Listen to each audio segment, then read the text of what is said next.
Part 1. The woman who walked in. The clock above the bar read 1:47 in the morning. 18 men in that room had weapons. Pistols tucked into waistbands. A sawed-off shotgun behind the bar.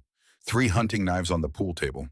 One man in the corner with a .357 revolver sitting next to his beer, like it was just another personal item, no different from his keys or his wallet. 18 men, every single one of them armed. Not one of them had ever used a weapon in a situation like the one they were now standing in, because the situation involved a woman who stood 5 feet 4 inches tall and weighed maybe 120 pounds, and she was standing in the middle of their clubhouse in blood-stained blue scrubs with a Glock 19 in her hands, and her hands were not shaking. That was the part that stopped them. Not the gun. These men had seen guns their entire lives. A gun pointed at you by someone whose hands are shaking is frightening the way a cornered animal is frightening, unpredictable, desperate, dangerous by accident. But a gun held by someone whose hands are completely, absolutely still, that is a different kind of frightening altogether. That is the kind that makes experienced men go quiet without knowing why. Her finger was outside the trigger guard, positioned along the frame, not wrapped around the trigger. That detail meant nothing to most of the men in the room, but it meant everything to the one man sitting in the far corner with a glass of bourbon he had not touched in the last 4 minutes. Hank Mercer, 58 years old. He had seen that grip before. He knew exactly what it meant, and he was already paying a different kind of attention than everyone else. The woman's brown eyes moved through the room in a slow, deliberate arc. She was not panicking. She was not scanning frantically the way a desperate person scans. She was reading the room the way you read a room when you have been trained to read rooms, corners first, then exits, then the distribution of bodies, then the weight and position of potential threats. She did it in approximately 4 seconds. Then she spoke. "I'm here for my son." Her voice did not rise above conversational level. She did not shout it. She did not plead it. She said it the way a surgeon states a diagnosis, not because she wants you to feel a certain way about it, but because it is simply the fact of the situation, and everything else follows from there. The music was still playing. Someone cut it. In the silence that followed, you could hear the distant sound of a truck on Interstate 73 blocks north. You could hear the hum of the neon beer sign above the bar. You could hear 18 men breathing. And then from somewhere in that silence, a phone buzzed with a notification, and nobody moved to check it. Colt Hargrove, president of the Iron Wolf Motorcycle Club, sat at the far end of the bar in a leather chair that was more throne than furniture. He was 55 years old with silver hair swept back from a face that had been rearranged by life in ways that didn't always heal straight. There was a scar that ran from his left ear to the line of his jaw, thin as a wire, white with age. He looked at the woman in the scrubs for a long moment. Then he looked at his bourbon. Then he looked back at her. "Lady," he said, "I think you've got the wrong address." The room laughed. It was the kind of laugh that happens in groups when someone needs permission to be less afraid and the person in charge has just given it. The woman did not react. She let the laughter happen around her the way a stone in a river lets the current happen around it. 2 days earlier, a phone had been sitting on the edge of a break room table at St. Luke's Hospital on Warnall Road, Kansas City. The phone belonged to Rachel Caldwell. The charging cable had frayed at the connector end, the kind of thing that happens to charging cables after months of daily use, and the fraying had finally reached the point of failure sometime around 11 o'clock on a Tuesday night, while Rachel was in the middle of a shift that had already extended past 18 hours. Because that is how shifts in a level 1 trauma center work when the city decides to have that kind of night. She had not noticed the phone die. There were other things to notice. At 11:15 p.m. that Tuesday, her son Jake had sent a text message to that phone. 3 words. "Mom, need help." The phone was already dead when the message arrived. It sat on the break room table in the dark, receiving nothing, transmitting nothing, a black rectangle that contained an unanswered call for help from a 19-year-old boy whose mother was 40 feet away and had no idea. By the time Rachel found a spare cable 2 days later, she had been awake for nearly 30 hours. And the text message had been waiting in the dark for 2 full days. There are things about a person that cannot be faked. Not over time, not under pressure. Rachel Caldwell was born in 1982 at Fort Campbell, Kentucky. Her father, Sergeant First Class Thomas Allen Caldwell, 5th Special Forces Group, brought her home to base housing on a Tuesday afternoon in March, wrapped in a blanket her mother had bought at the PX, and that was the world she was born into. Not into suburb or city or small town. Into the world of the United States Army, where the vocabulary was different and the expectations were calibrated to a higher standard than most places. Tom Caldwell was not a large man, 5'11" lean, with hands that looked ordinary until you saw what they could do. He could field strip an M4 in the dark by touch in under 45 seconds. He could read terrain from a helicopter at altitude and tell you exactly where the threats were before you landed. He could apply a tourniquet correctly in under 60 seconds under conditions that would make most people unable to think at all. He had done all of these things in places that most Americans would never find on a map, and he had come home from those places changed in the way that men who have been to war come home changed quieter, in some ways more deliberate in others, with an attention to the physical world that never fully turned off. He started teaching Rachel to shoot when she was 12 years old, not because he was trying to turn his daughter into a soldier, because Tom Caldwell believed with the certainty of a man who had seen the alternative up close that the world does not ask permission before it gets dangerous. They drove out to a range east of Clarksville on Saturday mornings in his old pickup truck, and he taught her grip and stance and breathing and trigger discipline, and he never treated it as unusual or excessive, because in his world it was neither. It was simply the responsible thing. The same way other fathers taught their daughters to change a tire, because competence is protection and protection is love, made practical. He taught her to read terrain. He taught her to assess a room when she walked into it, exits, cover the body language of the people inside where the threats might come from before they announce themselves. He taught her field medicine, tourniquet application, wound packing, how to keep someone breathing when the airway was compromised, how to assess a casualty in 10 seconds, and make the decisions that the available time demanded, which was never enough. He taught her these things on weekends and summer evenings, in the way that fathers teach what they believe matters most, and Rachel absorbed all of it the way children absorb what comes from people they love. She enlisted at 20. It surprised no one who knew her. She applied for flight medic school at 22. She passed. She was assigned to the 161st Special Operations Aviation Regiment at 23, which is not the assignment you get by accident or luck. The 161st is not a unit you are placed in. It is a unit you earn through a selection process that removes the majority of those who attempt it, and the ones who remain are the ones who refuse to stop, regardless of the cost. The call sign is the Night Stalkers. The motto is death waits in the dark. Rachel served 9 tours across 17 years, 6 in Afghanistan, 3 in Iraq. She flew into place in the dark of night where other aircraft would not go in helicopters that flew at speeds and altitudes that pushed the edges of what was survivable, and she kept people alive in the back of those aircraft while the world outside tried to prevent it. She brought them home. Not all of them, but the ones she lost stayed with her in the way that the ones you couldn't save stay with medics who are honest about what they carry. The tattoo on her left shoulder was applied over 3 sessions by a shop in Savannah, Georgia in 2016 between tours. An eagle with wings spread and talons gripping a sniper rifle. The eyes of the eagle were not fierce. They were hollow the way the eyes of something ancient are hollow, speaking not of aggression, but of irreversible experience. Each major feather in the spread wings contained an initial worked into the design. Not decorative, memorial. Each letter was a person. Rachel knew every name behind every initial without having to think about it. She would know them until she died. Beneath the eagle in clean military block letters, 161st Special Operations Aviation Regiment. Below that, smaller death waits in the dark. Tom Caldwell was killed in action in Kunar Province, Afghanistan, in March of 2009. Rachel was 27 years old and 45 kilometers away on her 4th tour flying a different mission in the same mountain range.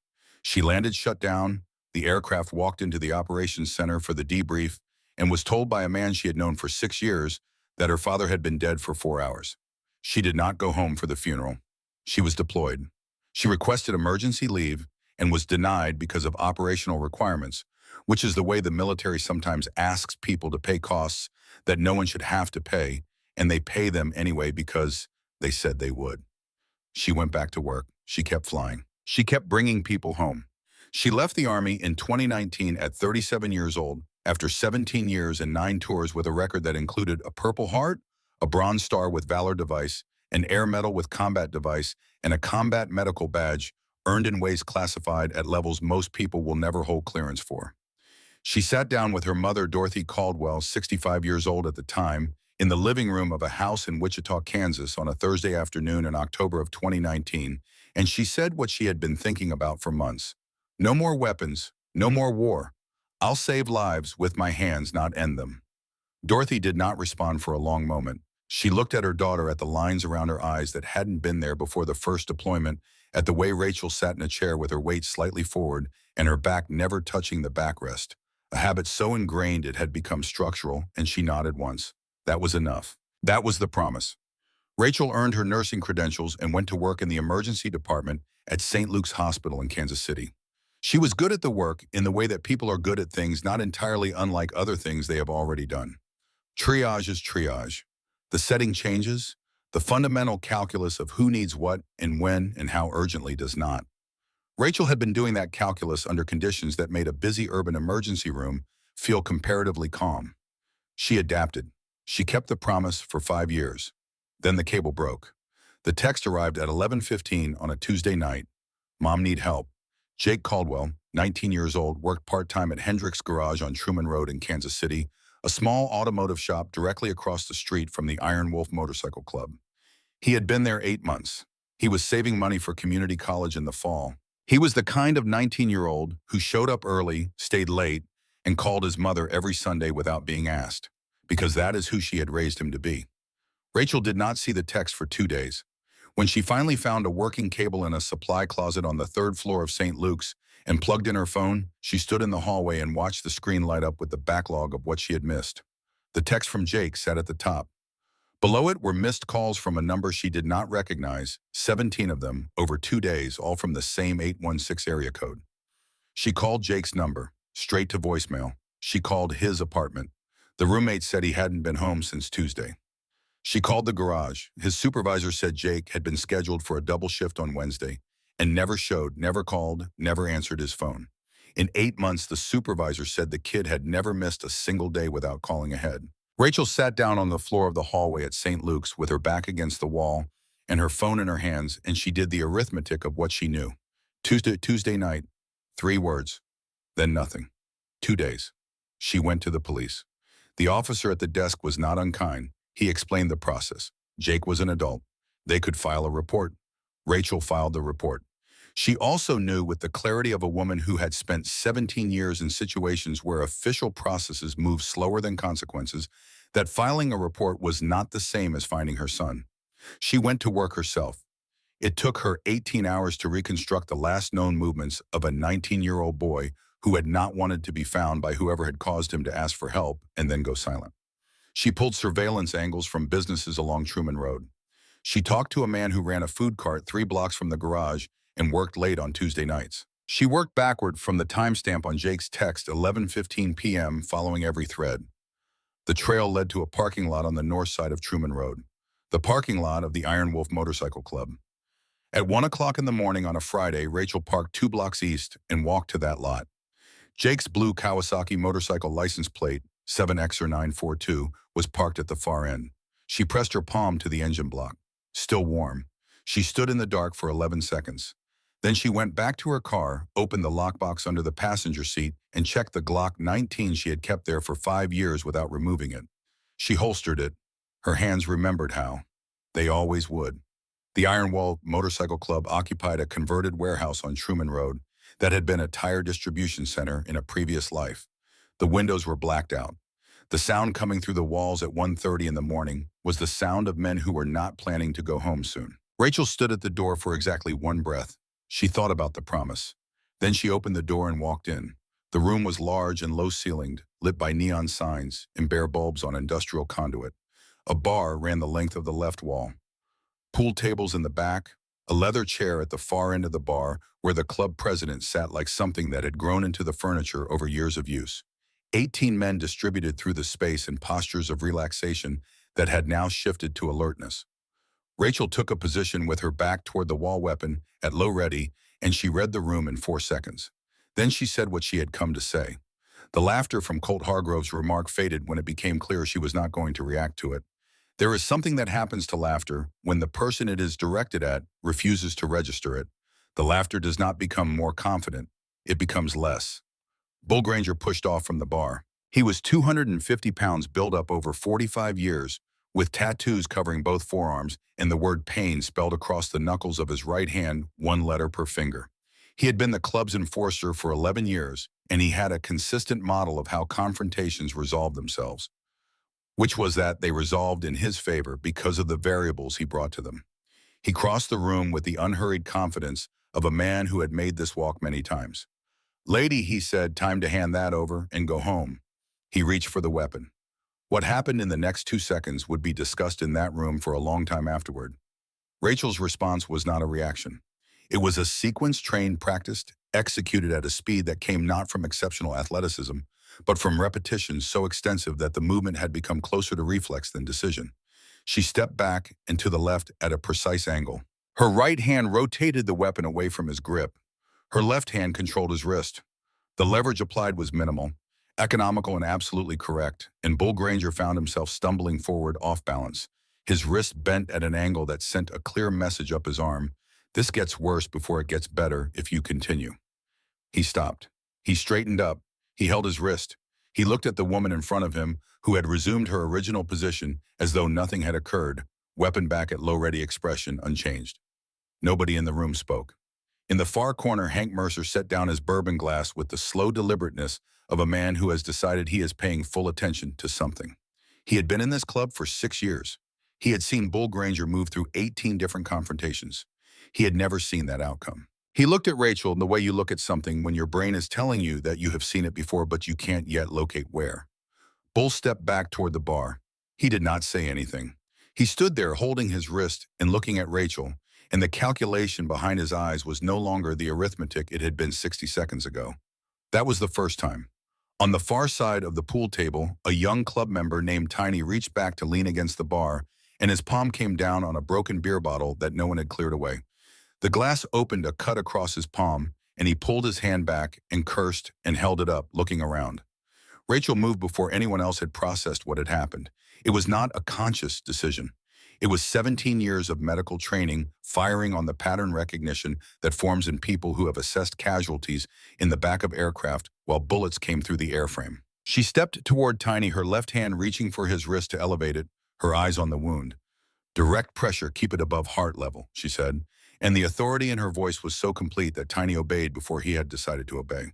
She examined the cut for 3 seconds. Her eyes moved over it with clinical precision: depth, location, blood flow rate, tissue color. She was still holding the Glock in her right hand. Her attention never left the room. She had bifurcated her focus in the way that happens when both tasks are sufficiently automatic. "Not deep," she said. "Needs cleaning and butterfly closures. Nothing that requires stitches." Tiny stared at her. "How can you tell from just looking?" "Experience," she said, and released his wrist. She stepped back to her original position. In the corner, Hank Mercer had not moved. He was watching Rachel with the focused attention of a man trying to locate a memory. The way a medical assessment happened in seconds rather than minutes. The way she held a weapon when it was not new to her. The way her feet were placed. Something was assembling in his memory, assembling toward a conclusion that made him sit up straighter without meaning to. Bull Granger had watched the entire exchange without moving from his position at the bar. His wrist still ached. He had been looking for the word that described what he was watching, and the word he kept almost finding was not one he typically associated with the scenario in front of him. The word was professional. He looked at Hank. Hank was already looking at him. Hank gave the smallest possible shake of his head, "Not now," and then looked back at Rachel. That was the second time. Colt Hargrove leaned forward from his chair at the end of the bar. "Where is your son?" he said, turning her question back to her. "And why would he be here?" "His name is Jake Caldwell," Rachel said. 19 years old. He works at the garage across the street. His last text to me was Tuesday night at 11:15. His motorcycle is in your parking lot and was still warm 20 minutes ago." She paused. "His supervisor says he has never missed a shift without calling. Not once in 8 months." The room shifted. Small movements. Dex Pruitt, thin and quiet at the end of the bar with prison tattoos running up both forearms, reached into his pocket for his phone and then stopped, reconsidering whether that was the movement he wanted to make right now. Thorne Caswell, the road captain, who had positioned himself near the middle of the room with the studied casualness of a man wanting to appear neutral, put both hands flat on the pool table. Colt looked at Rachel for a long moment. Something in his expression was different from the dismissive authority of a minute ago. "Don't know any Jake," he said. "His motorcycle is in your parking lot," Rachel repeated at the same conversational level with no escalation. "Still warm." It was Dex Pruitt who made the next move, a grab from the side, going for Rachel's weapon arm. He was faster than Bullet had been, and his angle was better, and it should have worked. The scrubs tore at the shoulder seam when she pivoted. The fabric pulled away at the collar in the left shoulder, and what it revealed stopped the room in a way that nothing else had. The tactical vest beneath the scrubs was not remarkable in itself. What was remarkable was what was visible above it, the left shoulder, the ink that had been there for 8 years. The eagle with wings spread and hollow eyes and talons, and the text below it in clean military block letters. 161st Special Operations Aviation Regiment. Death waits in the dark. Nobody spoke. The neon signs hummed. From somewhere outside, a motorcycle engine accelerated on Truman Road and faded into the distance. Hank Mercer had been still for 10 seconds. Then he stood up, the movement of a man whose knees had opinions about it, after 58 years, deliberate and careful. When he reached his full height, he squared his shoulders and he brought his right hand up to his brow in a salute that was slow and exactly correct. He held it. "Night Stalkers," he said. His voice carried something that had not been in it before. "Ma'am?" Rachel looked at him. For the first time since she had walked through the door, her expression shifted, not to softness exactly, but to recognition. The acknowledgement of one person who has been in a particular world seeing another person who has also been there.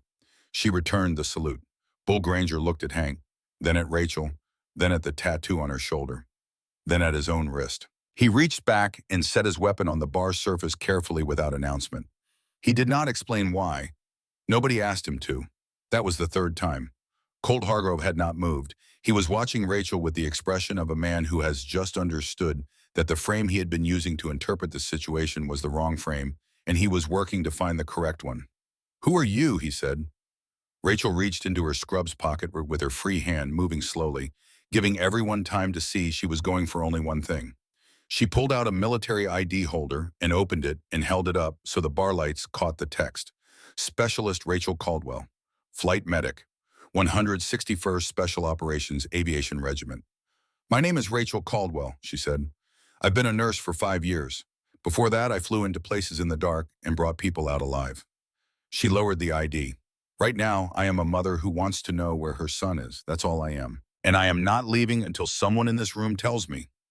In the parking lot outside, Jake's motorcycle sat in the cold, dark engine, ticking softly as it contracted, the small, mechanical sound of something that had been warm and was now waiting. Part 2.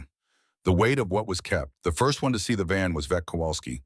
He had been drifting toward the window for the past 10 minutes, not because he was nervous. Vec Kowalski did not describe himself as nervous, but because something in the room had shifted in a way that his instincts, honed by 14 years of running with clubs that attracted the kind of attention you did not want, told him to keep an eye on the outside world while everyone else watched the inside one. The van was parked on the north side of Truman Road, directly across from the club entrance. Black, no markings, windows tinted past the legal limit. The engine was off, but the vehicle sat with the settled quality of something that had been there long enough to become part of the landscape, which meant it had not just arrived. It had been there a while. Viper Vec said, using the club president's road name, and his voice carried the register that cut through noise without being loud. "We've got company." Nobody needed to ask what kind. What happened in the next 15 seconds was the result of years of practiced response to a threat that had been theorized about in this room many times, even if never actualized. Weapons appeared from places that had seemed to contain none. A shotgun from under the bar, pistols from waistbands and jacket pockets, and a compartment behind the jukebox. Vec had a .40 caliber in his hand before he had fully stepped away from the window. 3 men covered the back exit, 2 more positioned near the front door. The room transformed in 15 seconds. Rachel Caldwell did not move. She stood in the same position she had taken when she walked in, back toward the wall, weapon at low ready, and she watched the transformation with the calm of someone who has been in rooms when threat levels change suddenly and knows that the first thing panic costs you is the ability to see what is actually happening. She assessed. 1 van, stationary, no audible radio traffic from outside, no visible approach movement yet. 45 seconds, maybe less, before the operational sequence began. She made a decision. "All stations, stand down." The words came out at exactly the volume and register they needed. Not a shout, not a plea, but the tone of a voice that has given operational commands in environments where the wrong response meant people died. It carried in it the complete assumption of compliance, and that assumption was the mechanism that made it work. 18 men in various states of tactical preparation stopped. Not all of them lowered their weapons, but they stopped moving. They looked at Rachel, and in the 3 seconds of stillness that followed, she spoke again. Nobody does anything until we know what we're looking at. Colt Hargrove looked at her with an expression no longer carrying the territorial authority of a club president in his own house. It was something more careful than that, trying to categorize what it was seeing and not finding the right category. You want to explain, he said, how a trauma nurse gives tactical commands. I want you to keep your people from making a decision they can't walk back, Rachel said. There's time for explanations later. Colt held her gaze for 2 full seconds. Then he looked at his men and lifted his chin in the small gesture that meant hold. They held. The front door opened 40 seconds later. Agent Dana Voss was 5 feet 4 inches tall and carried herself with the bearing of someone who understood that physical presence is only one component of authority and had developed the others to a degree that made the first one largely irrelevant. She was followed by 6 agents in tactical gear who spread through the room with the practiced efficiency of people who had done this before and knew exactly where to go. She looked at the room. She looked at Rachel. Something behind her eyes registered and recalibrated in the span of a single breath, but her expression did not change. Good evening, she said to the room in general and then to Colt. Mr. Hargrove, I'm Agent Dana Voss, Federal Bureau of Investigation. We have a federal warrant for your arrest on charges of murder in the first degree. Murder, Colt said, flat not panicked. Who's Detective Owen Marsh, Voss said, undercover federal agent. Found this morning in a drainage ditch approximately 9 miles from this location. The room absorbed this. Dex Pruitt's hand tightened around his glass. Thorne Caswell moved his jaw like he was trying to find words and not locating them. Bull Granger stood with his arms at his sides and looked at Colt with an expression that asked a question Colt did not answer. Then the radio on Voss's hip crackled. Control, this is Alpha Team. Clear voice digital compression of a secure channel. Detective Marsh is alive. Repeat, Marsh is in federal custody and confirmed alive. Nobody in the room spoke for 4 full seconds. The body recovered this morning, Voss said, her voice unchanged in tone or pace, has been identified as Gilbert Rowe, a known associate with documented ties to a distribution network operating across 3 states. Mr. Rowe was not killed by federal agents. His death is part of a separate investigation. She paused. Mr. Hargrove, you are still under arrest. Colt looked at her. For what exactly if Marsh is alive? For the events that led to Marsh requiring federal protection, Voss said, and for a substantial number of other things we can discuss at length at the field office. Colt looked at his hands on the bar. He did not look surprised the way an innocent man looks surprised. He looked like a man who has been running a mining calculation and has just received a variable that changes the answer. Rachel was watching Voss. She had been watching her since the moment the agent walked through the door with the attention of someone trying to understand a situation from an angle she does not yet have. Something was not matching. The tactical team was too large for a single arrest warrant. The positioning of the agents was not the positioning of people executing a single arrest. It was the positioning of people managing a scene, gathering evidence, controlling a space. The van outside had been there too long. This was not a response operation. This was the conclusion of something that had been building for a considerable time. Rachel looked at Voss and said, "How long have you been watching this club?" Voss turned to her with the unhurried attention of someone who had anticipated the question. "Mrs. Caldwell," she said, "I think we should speak privately." "You know who I am," Rachel said. "I've known who you were since approximately 6 months ago," Voss said. "Then you can speak clearly," Rachel said. "How long?" Voss looked at Rachel for a moment, making a decision about how much operational security was still relevant given the current state of the scene. She arrived at a conclusion. "The Iron Wolf Motorcycle Club has been under federal surveillance for 3 years," she said. "Detective Owen Marsh was the most recent in a series of undercover operations. He went into protective custody 6 days ago when his cover was compromised. The death of Gilbert Rowe, which occurred 4 days ago, was used as a staging element to draw out the individuals responsible for compromising Marsh's cover without alerting them that we knew." Rachel processed this. "And my son." Jake Caldwell made contact with federal law enforcement at 11:17 p.m. on Tuesday, Voss said. He witnessed a meeting in this club's parking lot between an individual connected to our investigation and an unknown party. He called 911 before he sent you the text. Our agents were with him within minutes. The understanding of what this meant moved through Rachel the way cold moves through something. Not fast, thorough. "He's been in federal protection since Tuesday night," she said. "Yes." "You've known where he was since Tuesday night?" "Yes." Rachel let that sit. Around her, club members were absorbing what they were hearing with varying degrees of comprehension. Hank Mercer had not moved from his chair. His bourbon glass sat on the table in front of him, untouched since the night began. "I've been calling his phone for 2 days," Rachel said. "I filed a missing persons report. I spent 18 hours reconstructing his movements. I walked into this building at 1:30 in the morning with a weapon because I believed my son was in danger." She paused. "And you knew where he was the entire time?" "We attempted to contact you," Voss said, 17 times over 2 days. The calls went unanswered. My personal phone was dead.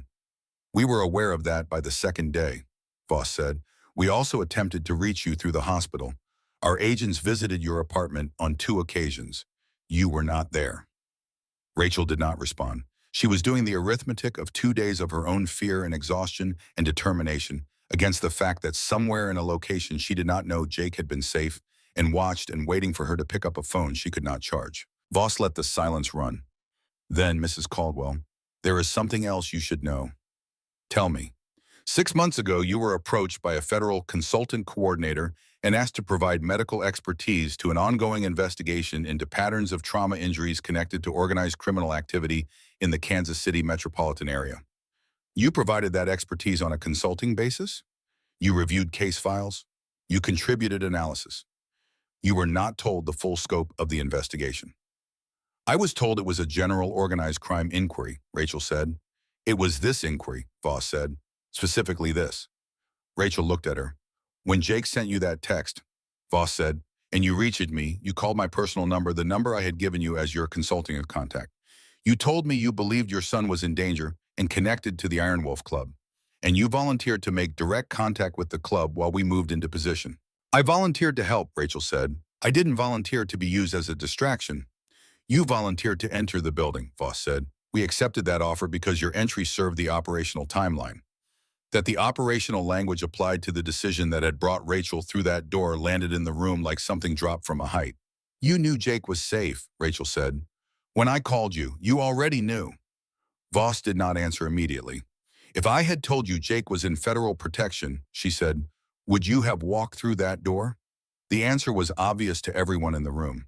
Rachel would not have walked through that door if she had known her son was safe.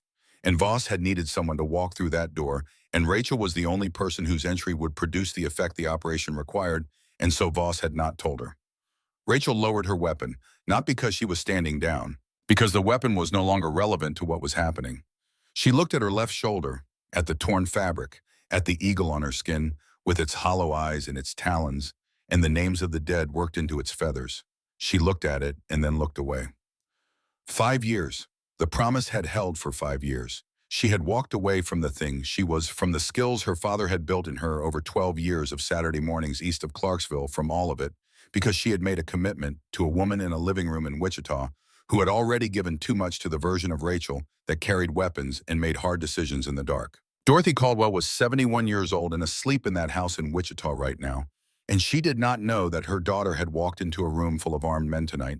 And she did not know that the promise Rachel had made her on a Thursday afternoon in October of 2019 had ended in this building. And when she found out, and the look on her face would be one Rachel already knew the shape of because she had seen it after the third tour and the fourth. The look of a woman who has accepted one kind of loss and is being asked to accept it again. The promise was broken. It could not be unbroken. That is the nature of promises and the nature of the things that make you break them. Rachel put that knowledge in the place where she kept the thing she carried next to the initials in the feathers of the eagle, and she set it down there and left it, and she turned back to the room.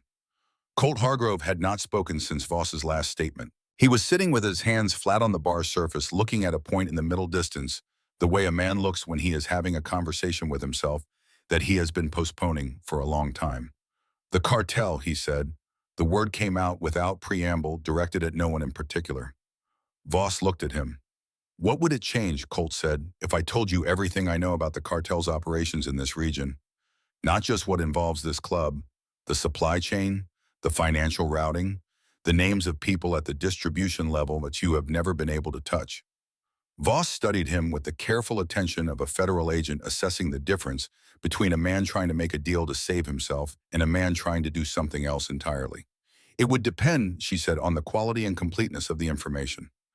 Colt looked up from the middle distance. He looked at Rachel first, not at Voss, and the look he gave her was not the look of a man asking for anything. It was the look of a man who has decided to say something true for the first time in a long time and wants someone in the room to understand why.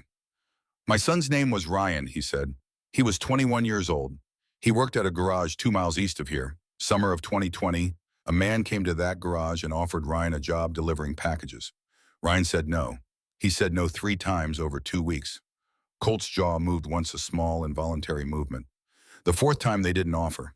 They just made clear what would happen if he didn't agree. Ryan called me. I told him to stay home. I'd handle it. He stopped. He didn't stay home. Nobody had anything to add to that. The room let the silence carry it. They found him 4 days later, Colt said. The people who did it were connected to the Sinaloa network operating through Kansas City. I knew that within a week. I knew the general shape of who was responsible. What I didn't know were names. He looked at his hands. I spent 8 months getting close enough to this organization to get those names. Not because I had a plan, because I needed to know. And once I was inside, once they trusted me, I understood how it all worked.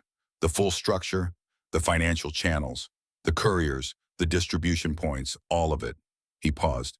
I have been waiting for the right moment to hand that information to someone who could actually use it.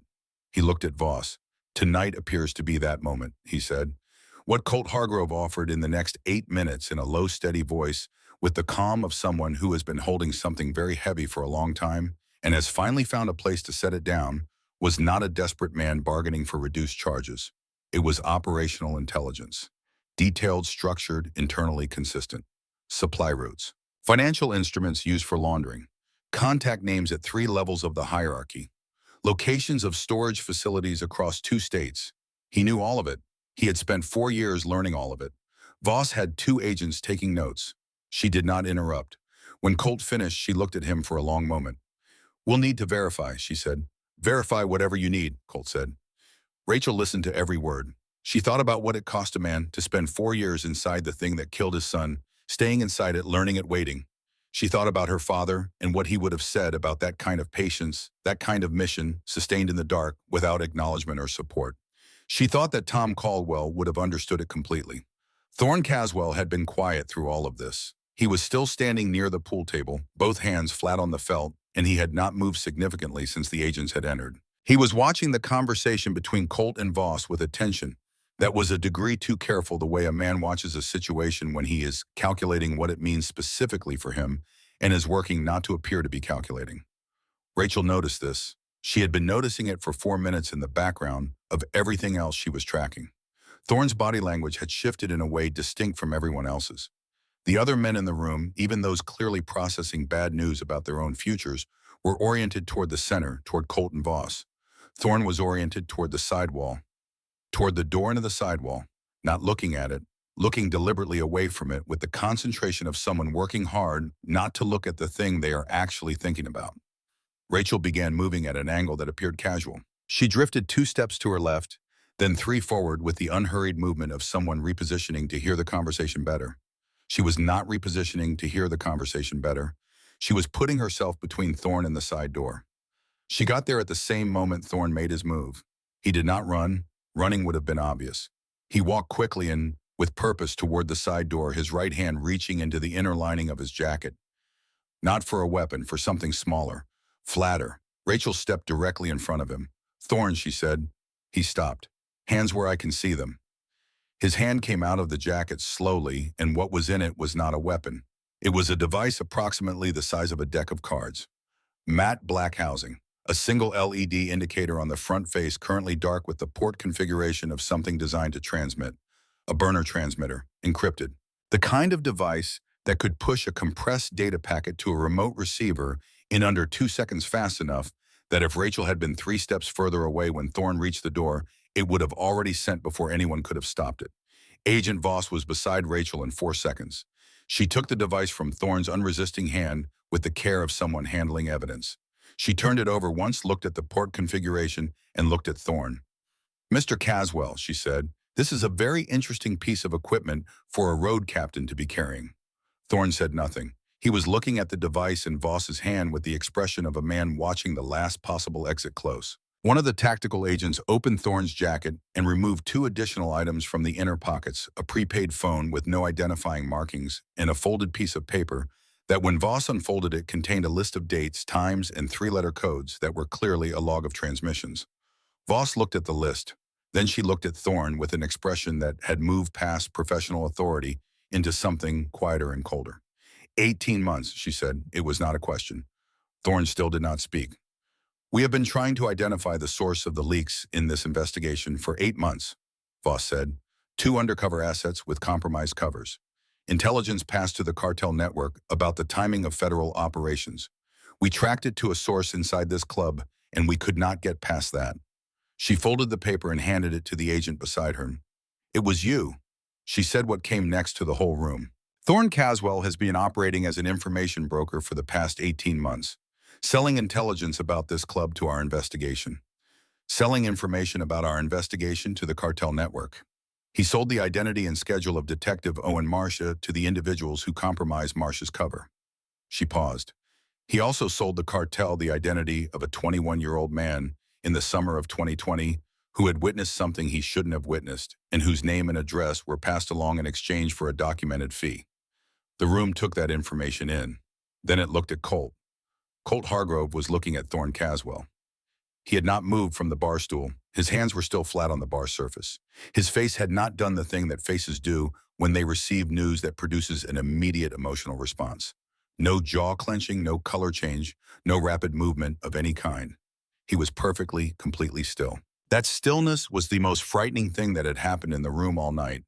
It was the stillness of a man who has just had a 4-year question answered. The question of who?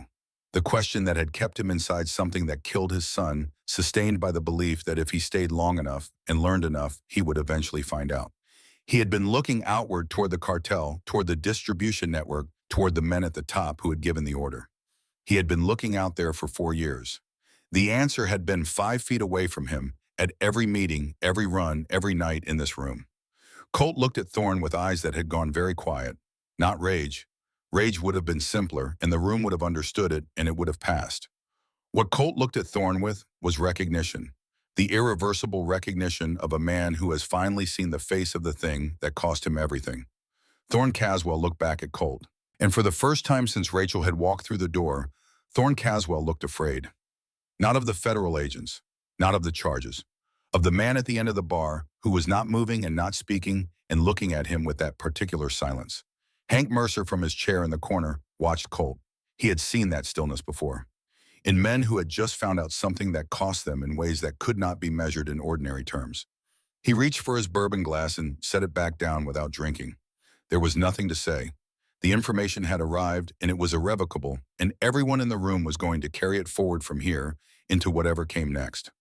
Rachel stood in the space between Thorne and the door he had not reached, and she looked at Colt, and she thought about what her father would have said. About patience, about mission, about the price of waiting for the right moment without knowing when it would come or whether it would come at all. Outside on Truman Road, the first gray suggestion of morning was beginning to separate the sky from the rooflines. Kansas City in the last hour before dawn. The world going about its business, while the room on Truman Road held things that the ordinary world would never fully account for. Part 3, What the Dark Kept. The federal agents were processing the room in sections. 2 of them had Thorne Caswell in a chair near the bar, working through the contents of his jacket pockets, with methodical care documenting each item before placing it in an evidence bag. The burner transmitter sat in its own bag on the bar's surface, the dark LED facing up like a closed eye. 3 other agents were working through the back room, and the sounds from that direction, drawers opening, boxes being moved, the occasional low exchange of professional voices indicated they were finding things worth finding. Colt Hargrove had not moved from his position at the bar. He was looking at Thorne with the same settled quiet he had been looking at him with for the past several minutes. The quality of that quiet had not changed. If anything, it had deepened the way water deepens when the surface stops moving and you can see how far down it actually goes. Voss was coordinating with units outside, speaking in a low voice into her radio. The operation that had been 3 years in preparation was reaching its administrative conclusion with the careful efficiency of a machine that had been wound up and was now running out its spring. Dex Pruitt sat at the far end of the bar with his hands on the surface in front of him. Several other club members were in various states of processing. Some were talking to agents. Some were maintaining silence.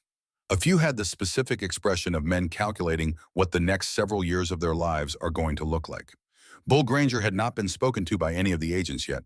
He was standing near the bar where he had been for the last 30 minutes, and he had, through a series of small, deliberate choice, positioned himself on the side of the room that gets processed last rather than first.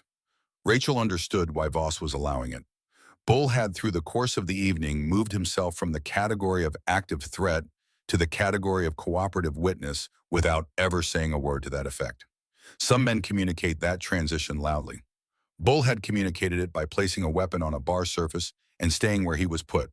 The agents working the scene had found reasons to be further away from Rachel and Voss. Even Bull had stopped looking at the floor and was looking at the middle distance, which is what men do when they are listening to something they are not supposed to be listening to and cannot stop. Voss finished her radio call and turned to face Rachel. "There's something I need to tell you," she said. Rachel waited. "We identified Thorne Caswell as the source of the operational leaks 4 months ago," Voss said. "Not tonight. 4 months ago, through a financial forensics analysis of encrypted payment transfers to a shell company with ties to the Sinaloa network." Rachel was listening with the complete attention she gave to information she understood was important. "We didn't arrest him immediately," Voss said, "because once we knew he was feeding information to the cartel, we could control what information he received.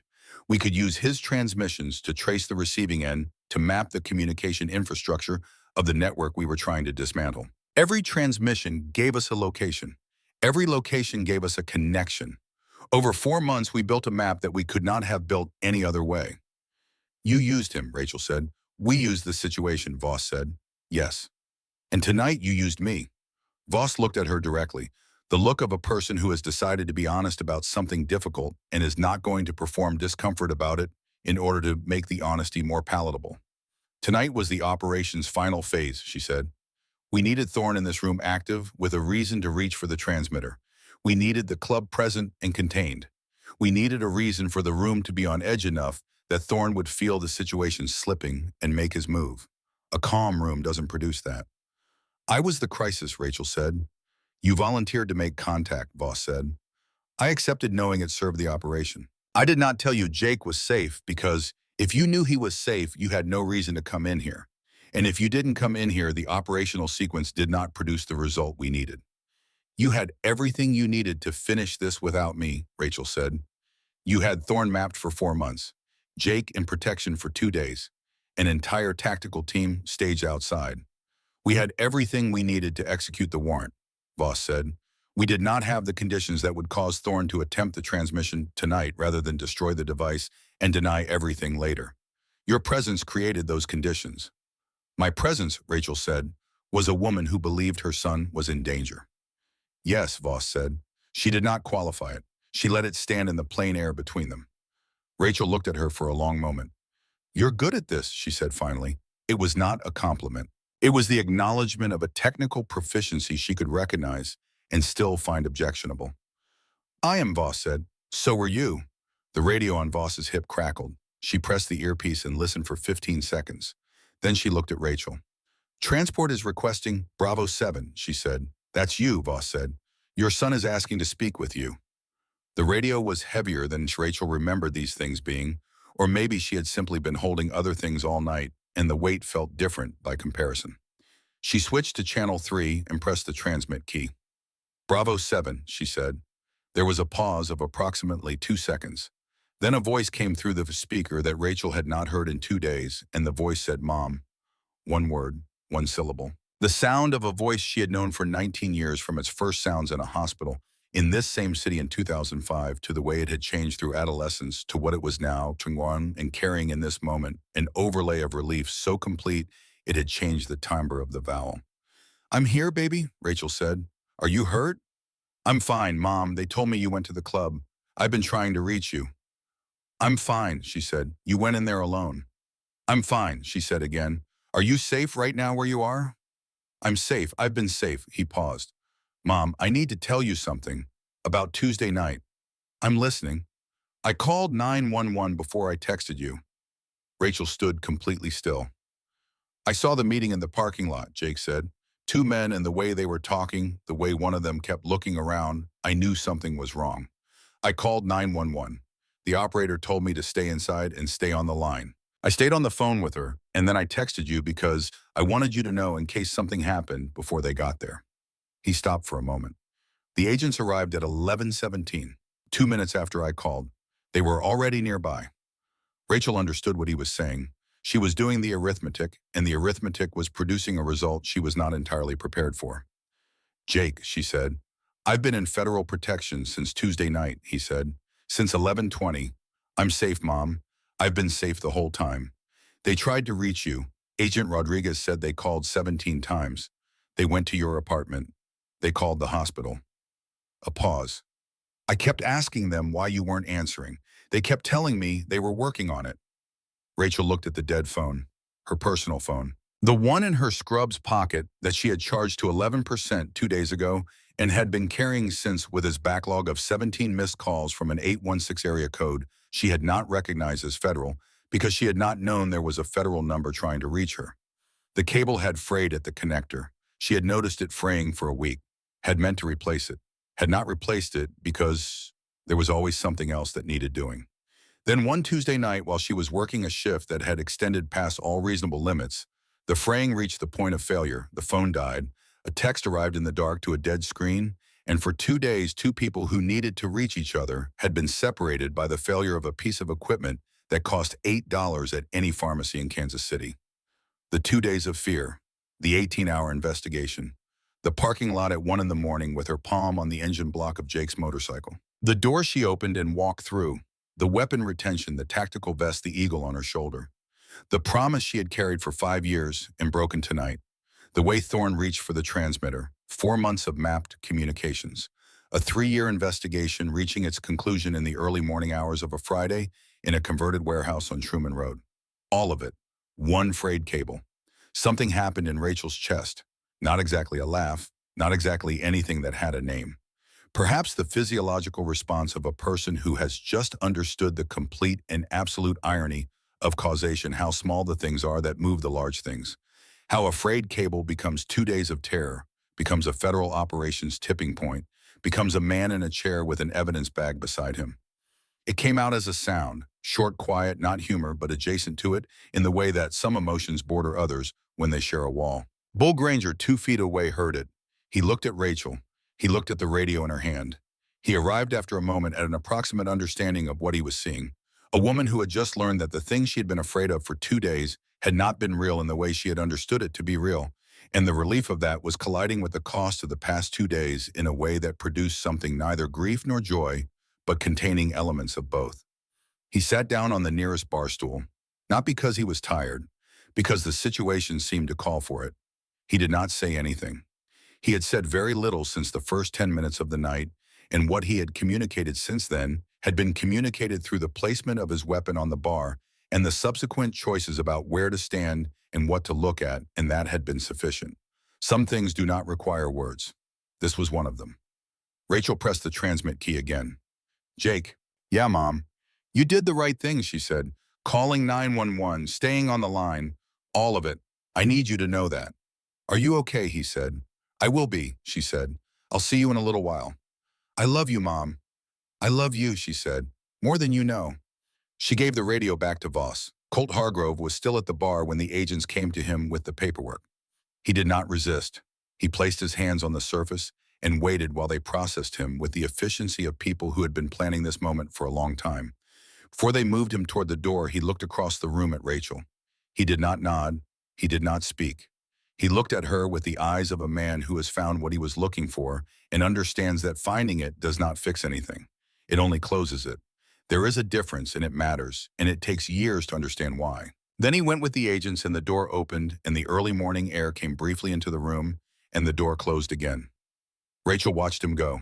She thought about Ryan Hargrove, 21 years old in the summer of 2020, refusing a job offer 3 times. She thought about the kind of courage that refusal required. She thought that Colt Hargrove had loved his son in the way that men love things they cannot protect, which is the most human kind of love there is and the most expensive, and that he had spent 4 years paying the only cost he could find to pay. She thought her father would have understood that man completely. Hank Mercer had been watching Rachel since the radio exchange began. He had been watching her all night from the first 10 minutes when he recognized the grip and the stance in the field medicine that had no business being in a civilian trauma nurse's hands. He had been watching with the full quiet attention of a man who has spent a lifetime learning to see what is actually happening in a situation rather than what appears to be happening. He watched her hand the radio back to Voss. He watched the small adjustment she made with her shoulders afterward, not visible to anyone who wasn't looking for it, but the postural shift of someone who has just set down something they have been carrying and is taking stock of what that feels like. He reached into the breast pocket of his jacket. The challenge coin had been in that pocket for 33 years. He had carried it since February of 1991 when he was 25 years old and serving with the 1st Battalion, 505th Parachute Infantry Regiment, 82nd Airborne Division, in the Saudi Arabian desert during the operational buildup that became Desert Storm. A sergeant major had pressed it into his hand after an action Hank had never discussed publicly and had no intention of discussing publicly, and he had carried it since through the rest of that deployment and through the 33 years of civilian life that followed. Through the work and the losses and the gradual understanding that what the military had made him was not something that stopped being true when he took off the uniform. The coin was worn to the point where the high-relief details had gone nearly smooth. The 82nd Airborne patch on the obverse, the battalion designation and year on the reverse, both faces carrying the particular patina of an object handled every day for decades by the same pair of hands. He stood up and walked across the room to where Rachel was standing. When he reached her, he stopped and looked at her directly, and he did not perform the moment. He did not arrange his face into an expression of gravity or ceremony. He was simply present, and what he was about to do was what it was. He took her right hand and turned it palm up, and he placed the coin in the center of it and closed her fingers around it with both of his. She looked at it. She looked at him. "Your father trained people like me," Hank Mercer said. His voice was level, and he said each word the way men say things when they have thought about them for a long time before saying them. "I never knew him personally, but I knew men built in the same tradition trained by the same ethos. And I know what that tradition produces." He held her gaze. "Tonight you reminded me what it's actually for." He stepped back. He did not wait for a response. He turned and walked back to his chair, sat down, picked up the bourbon glass he had not touched all night and drank from it. Rachel opened her hand. The coin sat in her palm with the slight weight of something small that contains a large amount of history. One face nearly smooth after 33 years of daily contact. The other carrying numbers that were still legible if you look closely. 1991. The year a 25-year-old man had done something in a desert that he had never talked about and had carried with him every day since. She closed her fingers around it. Voss came to stand beside her. The professional frame had not entirely left her bearing, but something at the edges of it had eased in the way that things ease when the operational phase is over and the human situation becomes visible again. When this is complete, the testimony, the proceedings, the federal timeline, there will be a conversation about Jake's long-term situation, Voss said. The threat assessment will take time, but I want you to know that the protective infrastructure we can provide is real and comprehensive, and it extends to family members. Rachel nodded. "I also want you to know," Voss said, and she paused in the way people pause when they are stepping outside the professional frame rather than inside it, "that what you did tonight, the way you handled this room, there are people in my organization who train for years and don't achieve what you managed by instinct." Rachel looked at her. "Don't." Voss stopped. "Not tonight," Rachel said. "Whatever conversation there is about what comes next that happens in 48 hours, after I've seen my son and slept and my mother has heard my voice. Not tonight." Voss held her gaze. Then she nodded once with the economy of a professional who knows when a point has been made and when it has not, and she turned back to the operational work of the room. The parking lot of the Iron Wolf Motorcycle Club was quiet. Federal vehicles were staged along the north side of Truman Road, their lights running. The procedural activity of a major arrest scene moved through the early morning with practiced purpose. 3 news vans had appeared on the east end of the block, held at distance by 2 uniformed officers. The lights of Kansas City were still on, but the sky above them had shifted from the absolute black of deep night to something that was not yet dawn, but was no longer night. The gray that exists between them, the color of the world catching its breath before the next thing begins. Rachel sat on the concrete step outside the side door of the building, the same door Thorne Caswell had not reached. She had Jake's address. The safe house was 22 minutes away, By the route she had already worked out. She would leave in a few minutes. She would drive carefully because she had been awake a long time and understood her own limitations well enough to account for them, and she would arrive at a house in a quiet neighborhood, and there would be a federal agent at the door, and she would show her identification, and the door would open. She was going to sit here for a few more minutes first. She took out the borrowed hospital phone, the one she had been using for 2 days since her personal phone died. She looked at the contacts she had entered for Dorothy Caldwell. She looked at it for a moment. She pressed call. It rang 4 times, then 5. Her mother's voicemail picked up Dorothy's recorded voice, slightly formal, the way people's recorded voices often are, asking the caller to please leave a message. Rachel listened to the full recording. She did not press a button to skip it.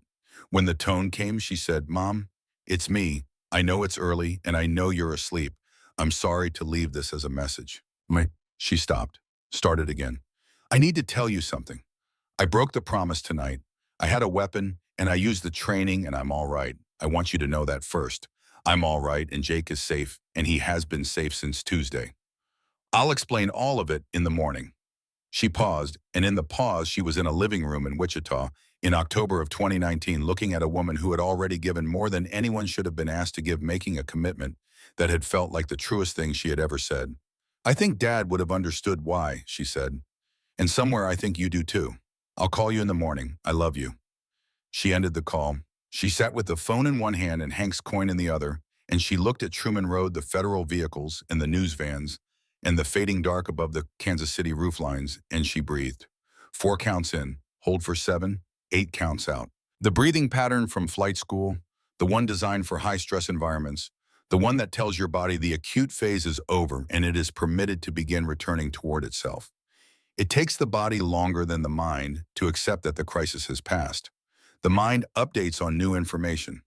The body has to be persuaded. She breathed and let it be persuaded. She opened her hand and looked at the coin. The eagle on the tattoo on her shoulder had hollow eyes. Not fierce, not aggressive. The eyes of something that has seen enough of the world to know what it costs and has decided to continue anyway. Her father had sat with her the morning after the tattoo's final session and looked at it for a long time, and then he said, "Those eyes are right. That's the honest version." Hank's coin, worn smooth after 33 years. On one face, the unit patch, the AA, barely legible now. On the other, the year 1991. The year a young man did something in the desert he never talked about and carried every day for the rest of his life, until tonight when he found the right pair of hands to put it in. Rachel put the coin in her breast pocket and held her hand flat against it for a moment.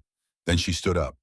The route to the safe house took her across the Heart of America Bridge over the Missouri River, and at the midpoint of the bridge, she could see the full width of the eastern sky unobstructed by buildings. The gray had warmed since she had been sitting on the step. There was orange at the horizon now, the advanced signal of actual dawn, the real thing coming up behind the suggestion of it. She drove at the speed limit, both hands on the wheel. She thought about Jake, about the specific expression he got when he was worried, attention at the corners of his eyes, the way he held his jaw, and about whether that expression would be on his face when the door of the safe house opened. She thought about what she would say and what she would not say, and she thought the answer to both was probably not much, because some things do not need to be said as much as they need to be sat with, and sitting with them together in the same room would be enough. She thought about her father driving east of Clarksville on Saturday mornings, the pickup truck, and the range, and the quality of his patience.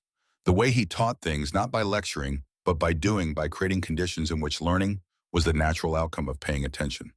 She thought about how many of the things she had used tonight she had first practiced in that truck, and on that range with that patient man who believed with the full conviction of someone who had seen the alternative, that competence is protection and protection is love made practical. She thought about Dorothy Caldwell asleep in Wichita, the voicemail waiting in her phone, and she thought about what her mother would say when she heard it. She thought she could predict it within a narrow margin. Dorothy would say she was glad Rachel was safe. Then she would say she understood. Then after a pause, she would say something she would not preface with, "Your father would have said," but that would contain exactly that meaning.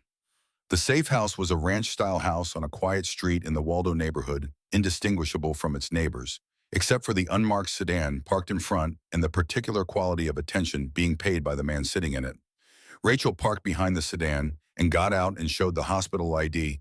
That was the only identification she had on her, and the door of the house opened before she had finished showing it. Jake was 19 years old and 5'10", and had been sitting in a government-issue living room for 2 days, and when he saw Rachel, he moved across the small porch in 2 steps, and she met him at the edge of it, and the two of them stood in the early Kansas City morning, with the orange light coming up over the neighborhood and the sound of the ordinary world beginning to stir and resume its ordinary operations. He was not the child she had been afraid she had lost. He was a young man who had seen something frightening on a Tuesday night and had made good decisions under pressure, had called for help before asking for it, had stayed on the line, had trusted the process, and had spent 2 days in federal protection worrying about his mother. He had his grandfather's jawline and his mother's eyes, in his own particular stillness, under pressure that Rachel had first noticed in him at around age 8, when a dog had frightened the other children at a birthday party, and Jake had stood very still and let the dog come to him and had not made any sudden movements.